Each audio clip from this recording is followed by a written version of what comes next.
என்னாச்சு சேதுபதி? ஏன் இந்த அர்த்த ராத்திரியில பதறி அடிச்சு எதிர்க்கிற? கெட்ட கனவு ஏதாவது கண்டியா? இல்ல சாமி, கெட்ட கனவெல்லாம் இல்ல. சொல்ல தெரியாத ஏதோ ஒரு நடுக்கம்.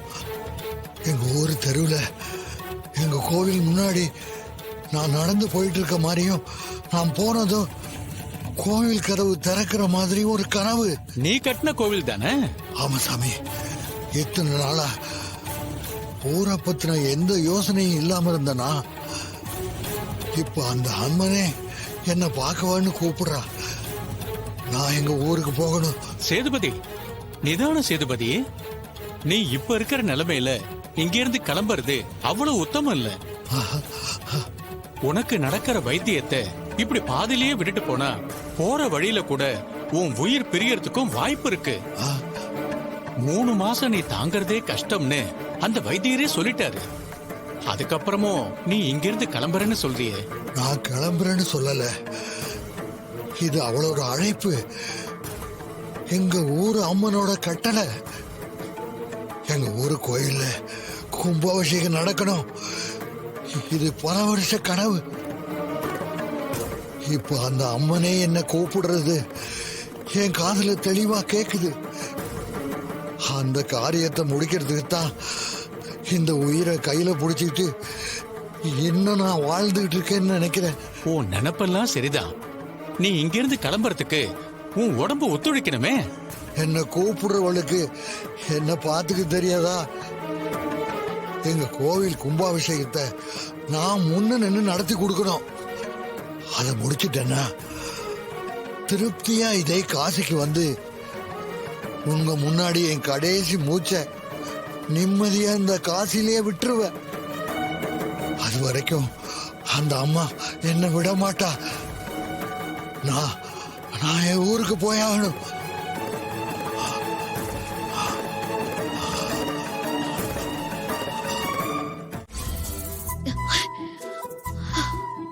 என்னாச்சு எனக்கு? கண்ணு மூடின எம்டி சார் எனக்கு மாலை போட்டதும் அவரு பேசினதும் தான் எனக்கு காதுல கேட்டுக்கிட்டே இருக்கு. தூக்கமே வர மாட்டேங்குது. ச்சே.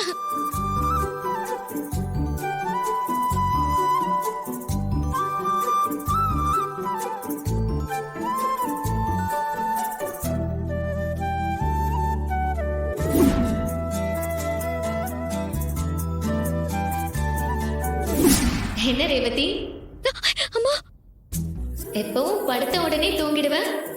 இப்பெல்லாம் என்னாச்சு உனக்கு? சரியா தூங்கல, நிதானமா இல்ல, என்னாச்சு உனக்கு? எனக்கு என்ன, நான் நல்லாதான் இருக்கேன். அப்படியா? எனக்கு என்னமோ மனசு உன்கிட்ட இருந்து எம்டி சார் கிட்ட போயிடுச்சோன்னு தோணுது. அப்படிலாம் எதுவுமே இல்லையே. நீயா ஏதாவது வளராத. நீ உன்னை சுத்தி இருக்கிறவங்களை ஏமாத்தலாம், என்ன ஏமாத்த முடியாது ரேவதி. உண்மையை ஒத்துக்கோ. எம்டி சாரு உன் மனசுக்குள்ள அத்துமீறி நுழைச்சிட்டாரு, அப்படிதானே? இல்லவே இல்ல. அவரு எனக்கு யாரு? என்னோட எம்டி, அவ்வளவுதான். அம்மா எனக்காக பாத்திருக்கிறவரோட தான் என்னோட மிச்ச வாழ்க்கையே. எனக்கு பிடிச்சாலும் பிடிக்கலனாலும் என் குடும்பம் சேர்றதுக்காக அவரை தான் நான் கல்யாணம் பண்ணிக்க போறேன். இதுல லவ்வுக்கு எங்க இடம் இருக்கு?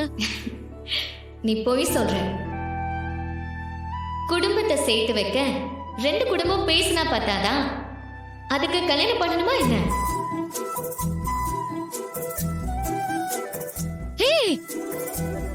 எதுக்கு இப்ப என்ன குழப்பிட்டு இருக்க? நான் எங்கடி உன்னை குழப்பினேன்? நீதான் கோயில்ல எம்டி சார் என்ன பேசினாரு, அவரு மனசுல தெளிவா இருக்கேன்னு எதை சொன்னாரு, இப்படி குழம்பு போய் யோசிச்சுட்டு இருந்த. சரி, நான் உனக்கு ஹெல்ப் பண்ணலான்னு வந்தேன். நீ சொல்றதும் சரிதான். எனக்கு குழப்பம்தான். ஒரு பக்கம் அம்மாவோட ஆசை, இன்னொரு பக்கம் இந்த புரியாத ஒரு ஃபீலிங். எம்டிய பார்த்தாலே என்ன மீன் ஒரு சந்தோஷம். இதெல்லாம் மாறி மாறி நான் குழப்பிக்கிறேன். நான் ஏன் இப்படி அல்லாடுறேன்னு எனக்கே தெரியல. உன் முகத்தை பாரு. உன்னோட மனசுல என்ன இருக்கு, யார் இருக்காங்கன்னு நல்லா தெரியும். வீடு குடும்பம்னு சொல்லி உன்னை நீயே ஏமாத்திக்காத ரேவதி. இல்ல, நீ போ இங்க இருந்து. எனக்கு தூக்கம் வரணும். என்ன விட்டுரு.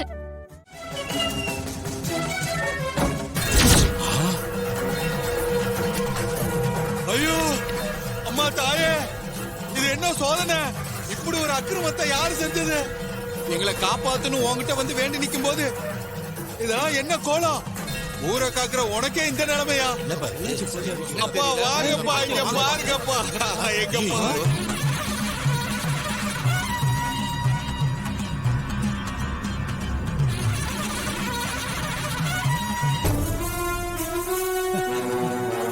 மா மா யாரு?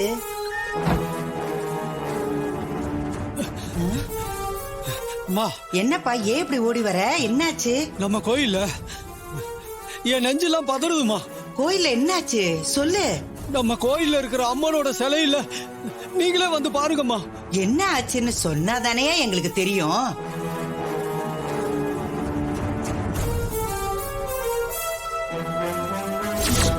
ஆ, ஊரே உறைஞ்சு போய் நிக்குது.